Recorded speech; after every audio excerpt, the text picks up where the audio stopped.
Hoje no Tarek Notícias, nos últimos 12 anos, governos de São Paulo investiram 62% da verba aprovada para a prevenção de desastres naturais. Primeiro-ministro da Espanha visita Kiev para conversas com Zelensky. Putin anuncia míssil nuclear e mais hipersônicos na véspera do primeiro ano da guerra. A ANTT autoriza a empresa a construir trem-bala entre São Paulo e Rio de Janeiro. Depois de caso de vaca louca, Brasil suspende venda de carne para a China. Eu sou Tarek Elaques e está no ar o Tarek Notícias.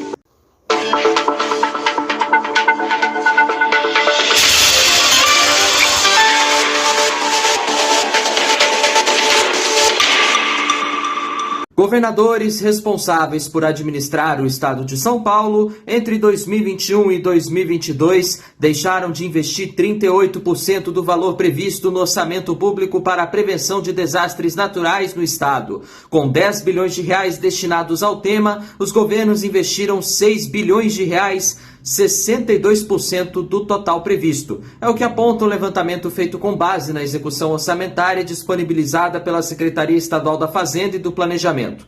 Os recursos previstos serviriam para obras e ações para evitar tragédias como a ocorrida no litoral norte de São Paulo recentemente, no último fim de semana. Com mais de 600 milímetros de chuva, a região teve pontos de enchentes que cobriram casas e deslizamentos em áreas residenciais e em estradas. Até o último balanço, 48 pessoas morreram e dezenas estão desaparecidas. Nesse período, o estado foi governado por Geraldo Alckmin, do PSDB, hoje que está no PSB, Márcio França, do PSB, João Dória, do PSDB e Rodrigo Garcia, do PSDB. Hoje o governador é Tarcísio de Freitas, do Republicanos, empossado em 1º de janeiro de 2023, mas não entra nessa contabilidade nos últimos 12 anos. A Secretaria Estadual da Fazenda e Planejamento disponibiliza dados da execução orçamentária, tanto receita que é a arrecadação, quanto despesa, que é o gasto, de 2010 para cá.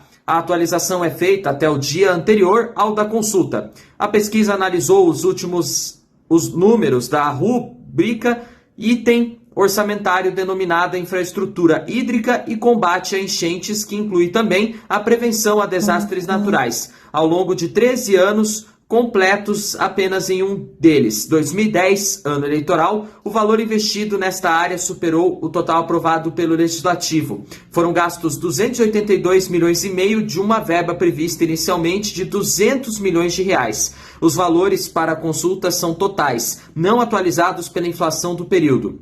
Para 2022, a verba aprovada para a infraestrutura hídrica e combate a enchentes foi de mais de 1 bilhão de reais, valor recorde. A consulta realizada na última quarta-feira indicou que o governo do estado investiu de fato 1 bilhão e 720 milhões de reais. Isso quer dizer que pouco mais de 271 milhões de reais deixaram de ser investidos em ações como implantação de sistemas de drenagem, manutenção e construção de reservatórios de contenção e transferências de recursos a municípios no setor de recursos hídricos, se comparado à execução desse orçamento em anos anteriores. O percentual utilizado do total aprovado foi o mais alto, 86%. A Defesa Civil Estadual disse em nota que nos últimos 4 anos investiu cerca de 189 milhões de reais em obras de prevenção e recuperação de pontes, escadas hidráulicas e muros de contenção de encosta.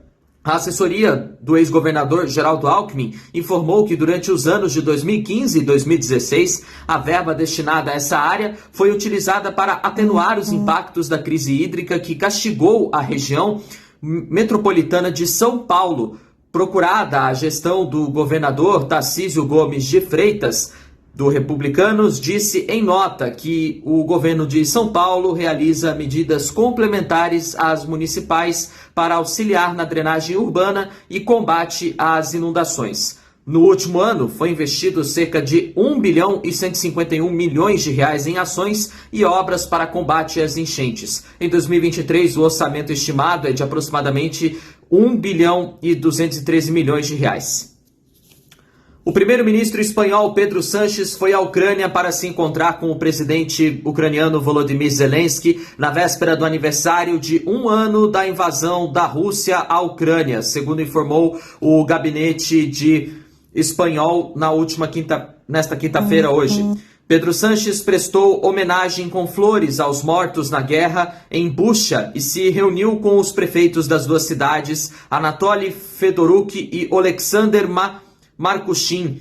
Os subúrbios de Bucha e Irpin, em Kiev, tornaram-se símbolos de algumas das piores atrocidades de guerra depois que valas comuns foram descobertas depois da retirada das forças russas da área. Em sua chegada a Kiev, Sanches foi recebido pelo vice-ministro das Relações Exteriores da Ucrânia, pelo embaixador ucraniano em Madrid e pelo embaixador espanhol na Ucrânia. A visita de Pedro Sanches ocorre depois que o presidente dos Estados Unidos, Joe Biden, prometeu uma nova ajuda militar para a Ucrânia no valor de $500 milhões durante uma visita surpresa a Kiev, na segunda-feira. No dia seguinte, a premier italiana Giorgia Meloni também visitou a capital para falar com Zelensky, a quem ela prometeu continuar apoiando na resistência aos ataques russos, mas descartou a oferta de caças. Já nesta quarta-feira, a ministra da Defesa da Espanha, Margarita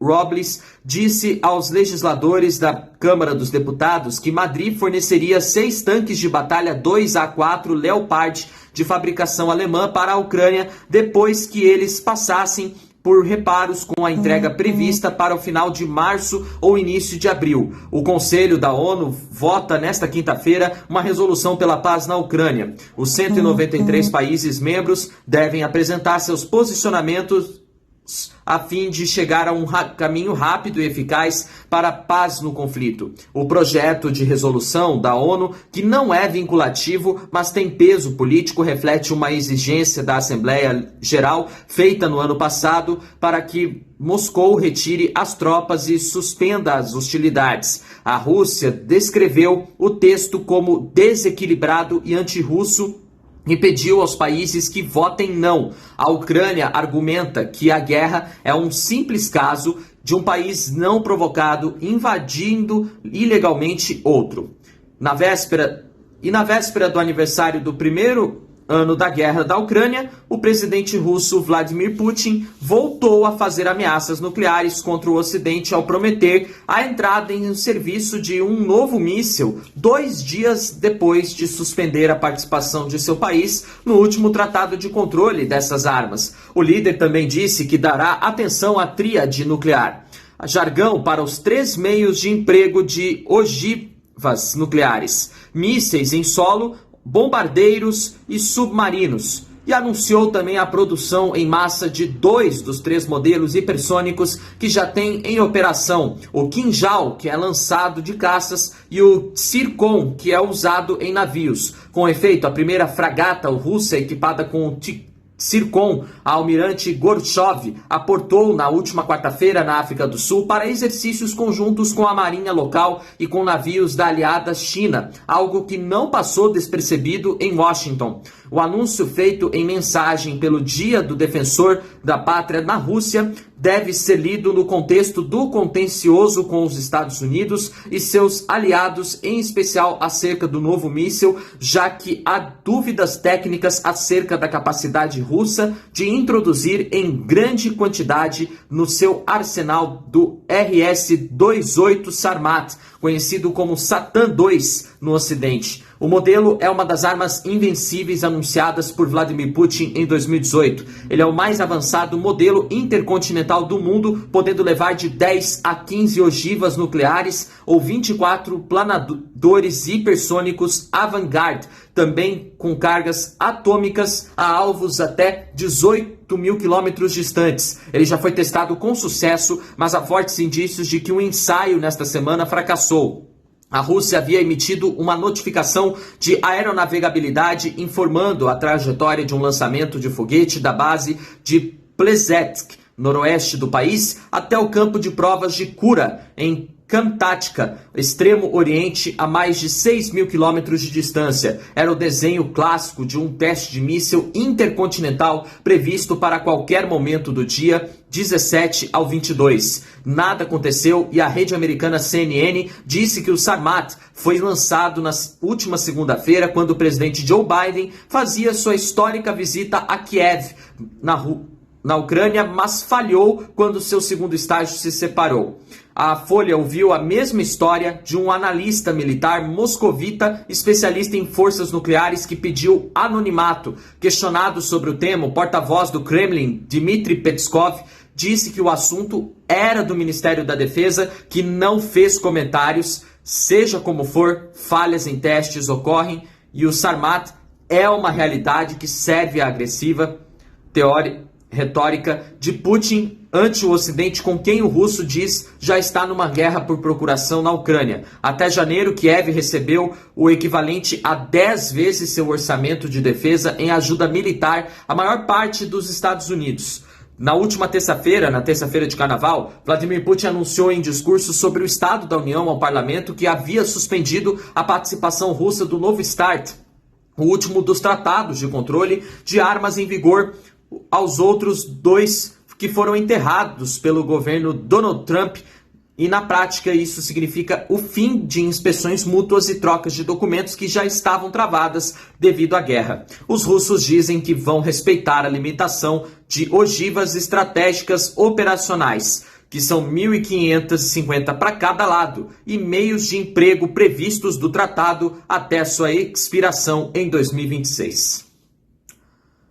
Aqui no Brasil, a Agência Nacional de Transportes Terrestres autorizou uma empresa privada a construir uma linha de trem de alta velocidade para ligar São Paulo ao Rio de Janeiro, as duas capitais. Com a permissão dada pela autarquia, a companhia terá 99 anos para explorar uma estrada de ferro que existe entre as duas capitais. A empresa que ficará responsável pela instalação do trem-bala chama-se TAV Brasil. A aprovação da ANTT ocorreu durante uma sessão da diretoria colegiada da autarquia no dia 13 de fevereiro. Os detalhes da autorização foram publicados no Diário Oficial da União nesta última quarta-feira. A extensão autorizada para a exploração da estrada de ferro corresponde a 378 quilômetros. Segundo o plano apresentado pela TAV Brasil, a ANTT, a linha terá 4 estações: São Paulo, São José dos Campos, em São Paulo, Volta Redonda, Rio de Janeiro, e chegará também à capital carioca. O tempo de viagem entre as capitais será de aproximadamente 1 hora e 30 minutos. De acordo com o cronograma da TAV Brasil, o projeto do trem-bala terá início em agosto de 2025, com a fase de estudos e projetos. A empresa promete iniciar as operações em junho de 2032. O objetivo da entidade é aproximar os estados de São Paulo e Rio de Janeiro e gerar desenvolvimento econômico e social pela sinergia das duas potências econômicas. O projeto de um trem-bala entre São Paulo e Rio de Janeiro foi discutido ao longo do segundo mandato do presidente Lula e do primeiro de Dilma Rousseff, mas nunca saiu do papel. O objetivo dos petistas era deixar a linha pronta até os Jogos Olímpicos de 2016, que foi sede aqui no Brasil, que foram disputados no Rio de Janeiro. Apesar disso, os governos na época tiveram problemas com o lançamento do edital de licitação, que foi adiado ao menos 4 vezes, o que frustrou o leilão lançado pelo Executivo para contratar alguma entidade privada para tocar o projeto.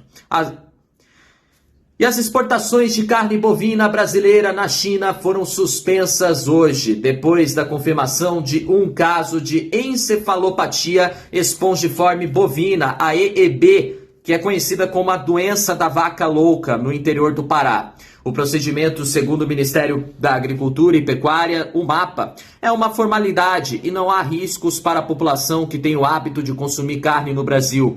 A confirmação do diagnóstico saiu no fim da tarde de quarta-feira. A Agência de Defesa Agropecuária do Estado do Pará, a ADEPará, informou em nota que a sintomatologia indica que se trata da forma atípica da doença que surge espontaneamente na natureza, não causando risco de disseminação ao rebanho e ao ser humano. Apesar do comunicado da agência paraense, as autoridades ainda aguardam resultados de exames que estão sendo feitos no Canadá para ter a certeza de que não se trata da forma não clássica da doença, que é transmissível. Não foi divulgada previsão sobre quando esse resultado irá sair. O risco de transmissão, porém, é baixo, já que o animal fazia parte de um rebanho com 160 animais em uma pequena propriedade da cidade paraense paraense de Marabá.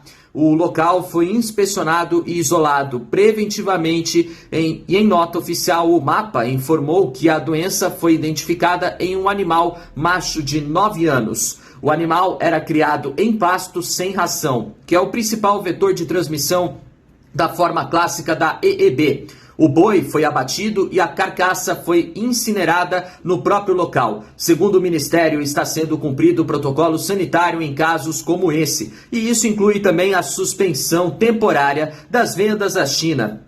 O governo brasileiro já notificou a Organização Mundial de Saúde Animal. O Brasil não tinha registros de vaca louca desde 2021, quando houve confirmações de diagnósticos em Minas Gerais e Mato Grosso. Os casos na época foram atípicos, mas ainda assim a China suspendeu a compra entre setembro e dezembro daquele ano. O MAPA afirmou ainda que está em contato com as autoridades chinesas para demonstrar todas as informações e garantir o reestabelecimento do comércio de carne brasileira o quanto antes. A EEB ficou conhecida internacionalmente como mal da vaca louca por causa dos principais sintomas que incluem comportamento alterado e os animais infectados têm o sistema nervoso infectado por um agente infeccioso formado de proteína chamado prion. O período de incubação da doença pode ser longo, com cerca de 5 anos até o aparecimento de sintomas, o que aumenta também a chance de disseminação. Os prions em reprodução causam lesões que deixam o tecido cerebral cheio de furos quando visto em análise microscópica. Daí vem o termo espongiforme, presente no nome técnico da doença. Pessoas que consomem carne de animais contaminados podem ser acometidas de uma variante da doença de Creutzfeldt-Jakob, que é uma doença neurodegenerativa. Dos casos confirmados da enfermidade da história, aconteceu no Reino Unido. No Brasil, a doença jamais foi registrada. O Tarek Notícias de hoje fica por aqui. Para rever os nossos vídeos e as nossas edições, está aqui no nosso canal e aqui nas nossas redes sociais. Deixe seu like e se inscreve no canal. Segue aqui também já no Facebook e no Instagram. Obrigado pelo carinho de sempre. Fique em paz e até a próxima edição do Tarek Notícias. Valeu, tchau!